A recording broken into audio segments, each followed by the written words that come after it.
Supposedly, the start of a video is the way that you get the viewer hooked. I don't know about that one, but I'm assuming that you are interested in the Huawei P20. You're listening to Supreme Guru, and I'm going to help break this down in less than 4 minutes flat, so stay with me on this one. Notches. You're going to either hate them or love them, but either way, they are here to stay. For 2018, the Huawei P20 does have a notch, but actually you can turn that notch off within the settings, so it's really not a huge deal. Let's talk about the camera setup on the back. It's got two camera lenses. The first camera lens, which is the main shooter, is a 12 megapixel. The secondary lens is a 20 megapixel monochrome lens, and I'm not messing about, but I spent a full day doing this as a camera, and the pictures that it took was absolutely stunning. Whether it's in high definition or whether it's in portrait mode, you're going to be getting brilliant pictures with this phone. The fingerprint sensor is a physical button built into the bottom of the phone. I like this, I don't know about you guys.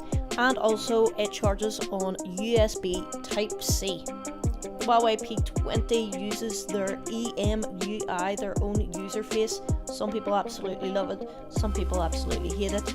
I personally don't mind. However, you can always change that by using a different launcher altogether, like the Google Now launcher or Nova launcher. Either way, you can change that about.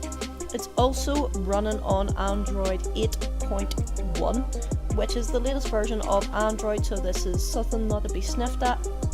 It's got 128GB of internal storage on this here Huawei P20, which is huge, and also you've got 4GB of RAM, so you can multitask till your heart is content. Not only that, it's got a 24 megapixel main selfie camera, which blew my mind. The Huawei P20 is definitely a fingerprint magnet, so if you are thinking of purchasing it, then definitely get a case for it. Now, the only downside that I found to this here phone was the sound quality.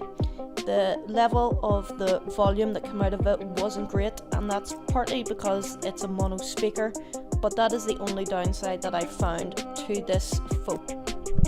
Depending on where you are in the world, you will either get a single SIM setup or a dual SIM setup.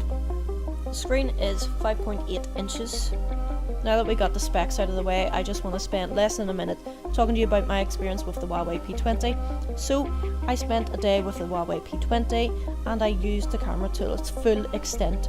I used personally the OnePlus 5T and I was absolutely blown away by the Huawei P20 camera. I have owned a Huawei phone in the past, it was a Huawei P9, and even back then the camera on it was absolutely unreal. So it's very easy to make your pictures look absolutely spectacular and Instagram worthy, but that's basically what I found with the Huawei P20. It's a phone that I'm really excited about.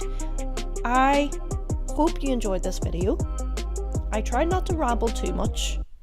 You guys have been listening to Supreme Guru. If you liked the video, obviously give it a thumbs up. If you didn't like the video, then give it a thumbs down, give me some feedback, what you want to see. Until next time guys, you have been watching Supreme Guru. Peace.